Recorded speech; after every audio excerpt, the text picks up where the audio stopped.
আসসালামু আলাইকুম এভরিওয়ান, আশা করি আপনারা ভালো আছেন, সুস্থ আছেন।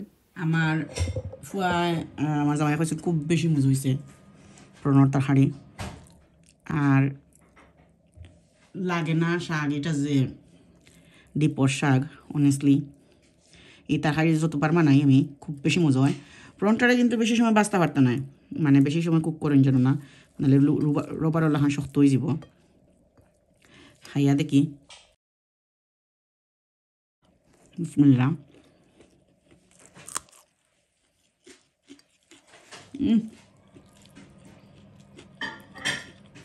খুব বেশি মজা।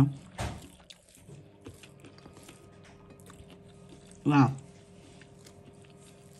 আচারের মতো মজা হয়েছে, আসলে খুব বেশি মজা হয়েছে। পুরো লাগে আচার খাইটা।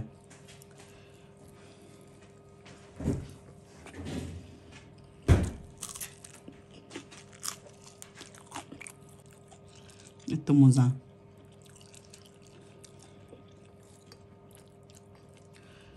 খুব বেশি মজা হয়েছে। আলহামদুলিল্লাহ আলহামদুলিল্লাহ।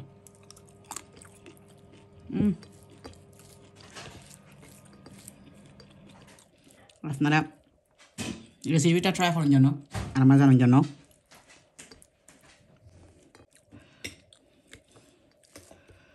রেসিপিটা ট্রাই করলে আপনারা যদি বলা পাইন আমারে আপনারা ফিডব্যাক দিতে বলুন যেন না, ইনশাল্লাহ আপনারাও বলা পাইবা। আজকে কিন্তু আপনারা লাগে তুমি মজার একটা রেসিপি লিয়ে আইছি, শাক ফ্রন।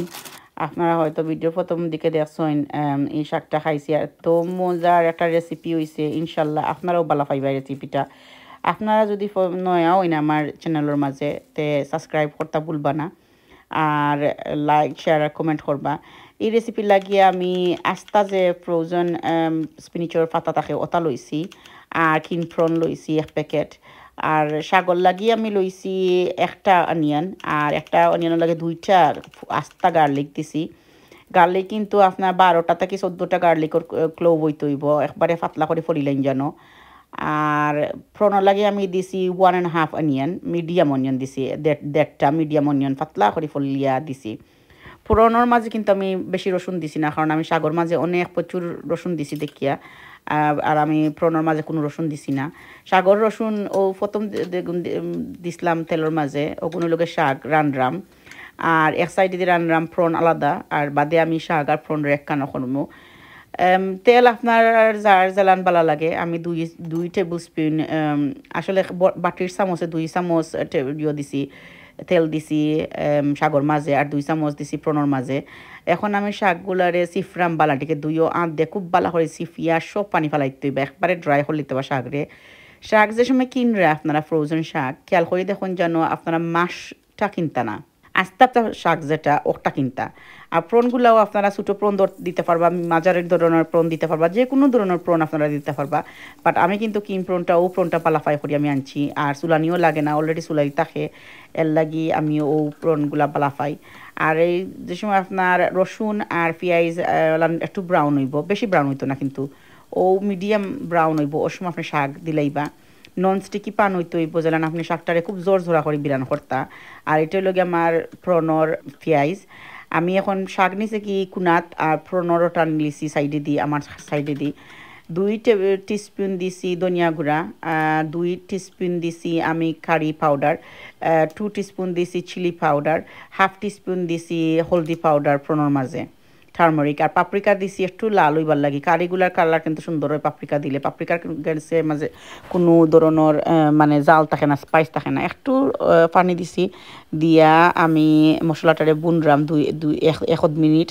আর এদিকে শাক খুব কম আগুনে কিন্তু আমি বয়াইছি, একবারে কম আগুনে বইতে বাজালাম, শাকটা খুব জোর জোরা বিরানো হয়। আর আমি প্রণর মাঝে এখন মরিচ দিলাম, কাঁচা মরিচ দিলাম। আপনারা যদি কাঁচা মরিচ পালা পাইন না, আপনারা যদি বেশি জাল খাওয়া বালা পাইন না, তে আপনারা কাঁচা মরিচ কমাইয়া দিন জানো। আর আমি প্রন দিয়া আমি 2 থেকে 3 মিনিট মিডিয়াম আছে রানমো, বেশি কিন্তু রান্তা পারতা নাই প্রনরে যদি বেশি সময় কুকার উপরে কুক করেন কিন্তু প্রন শক্ত হয়ে যায়, প্রন খাইতে মজা লাগে না। 2 থেকে 3 মিনিট রান দিয়া শাক যে সময় একবারে ড্রাই হয়ে যাব, লাহান দেখা নি শাক কিলান ড্রাই হয়েছে, আর কিলান মসমসা হইয়া বিরান হয়েছে। আর আমার যে গার্লিক দিছি আর অনিয়ন দিছি গুণটাও বিরান হয়েছে সুন্দর হইয়া। এখন কিন্তু আমি শাক রে আর প্রন রে কানো করে লিমু আপনি সেম রেসিপি কিন্তু আপনি পনির দিয়েও বানাইতে পারবা পনির শাক যে সময় বানাইবা এক্স্যাক্টলি দ্য সেম রেসিপি আপনারা ইউজ করেন জন্য খালি প্রনের বদলা পনির দিলেইবা আপনারা কিন্তু এই রেসিপিটা চিকেনের থাই দিয়েও বানাইতে পারবা বাট আরও দিন দেখাইমু চিকেনের থাই দিয়ে কিলান বানাই বাট আমি সবচেয়ে বেশি পছন্দ করি পনির শাক আর নাইলে প্রন শাক আমার অত মজা লাগে প্রন শাক আর নাইলে পনির শাক আর খুবই মজার রেসিপিটা আপনারা আলাদা করে শাকরে বিরান করিয়া আলাদা করে প্রনরে বিরান করিয়া ও রেসিপিটা বানাইয়া দেখুন যেন একটা কথা কিন্তু ফ্রেশ শাক দিয়ে কোনো দিন ইলান জোর জোড়া বিরান হইতো না ফ্রেশ শাক সবসময় একটু তখতে হয়ে থাকে